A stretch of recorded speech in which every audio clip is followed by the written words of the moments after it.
1886 ఈ gold strain కనుగొన్న ధనాత్మక ఛార్జ్ కలిగిన ఉప అణు కణానికి ఇచ్చిన పేరు ఏమిటి?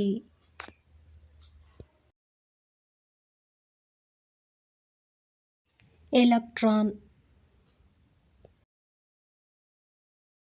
జె థామ్సన్ అణువులో ఏమి గుర్తించాడు?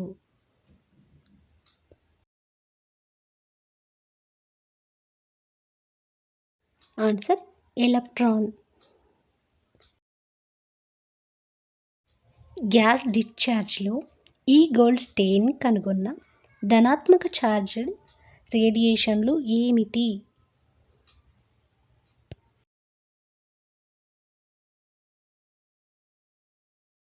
ఆన్సర్ కెనాల్ కిరణాలు.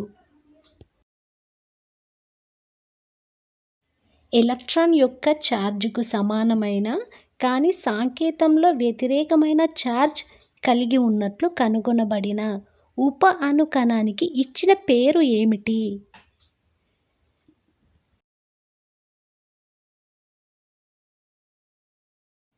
Answer proton.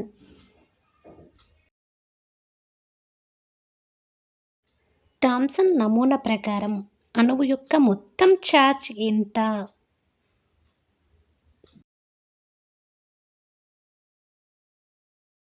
Answer neutral.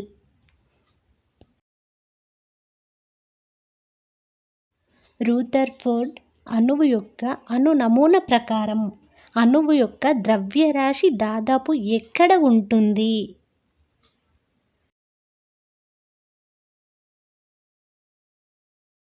Answer కేంద్రకంలో.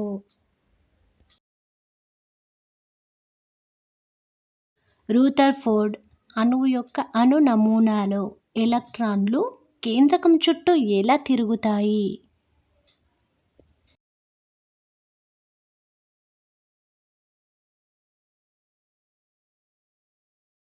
Answer వృత్తాకార మార్గాలలో.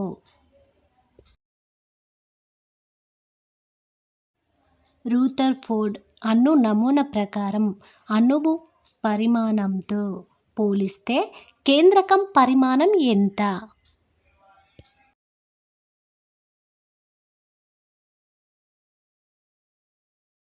ఆన్సర్ కేంద్రకం చాలా చిన్నది.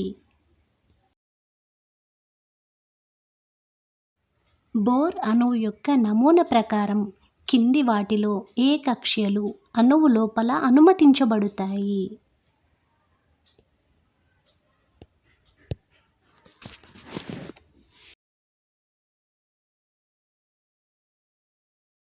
ఆన్సర్ వివిక్త కక్ష్యలు. బోర్ అణువు నమూనా ఎలక్ట్రాన్ల కక్ష్యలను వివరించడానికి కింది వాటిలో ఏ పదాన్ని ఉపయోగిస్తారు?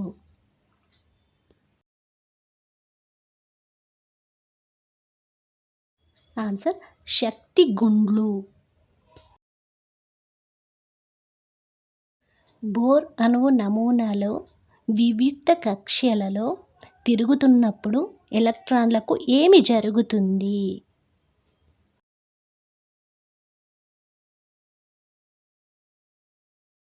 అవి శక్తిని ప్రసరింపజేయవు. 1932లో జే చాడ్విక్ ఏ ఉప అణు కణాన్ని కనుగొన్నాడు?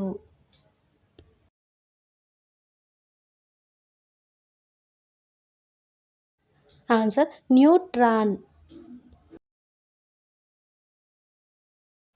ఏ ఉప అణు కణానికి ఛార్జ్ లేదు?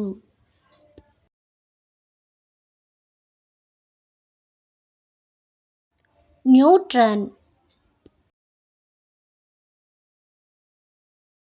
కింది వాటిలో ఏ అణువు దాని కేంద్రకంలో న్యూట్రాన్లను కలిగి ఉండదు?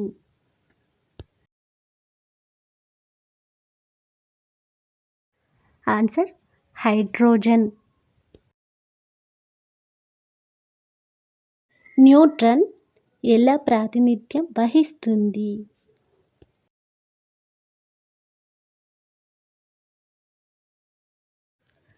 ఆన్సర్ డి ఎన్.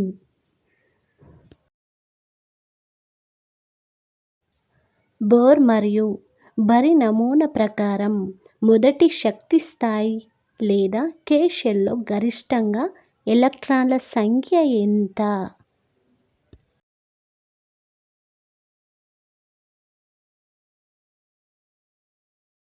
ఆన్సర్ 2. మూడవ శక్తి స్థాయి లేదా ఎం షెల్లో గరిష్టంగా ఎలక్ట్రాన్ల సంఖ్య ఎంత?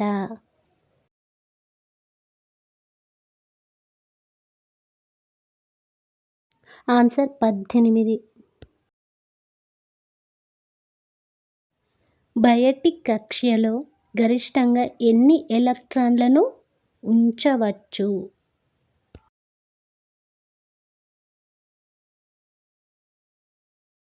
ఆన్సర్ 8.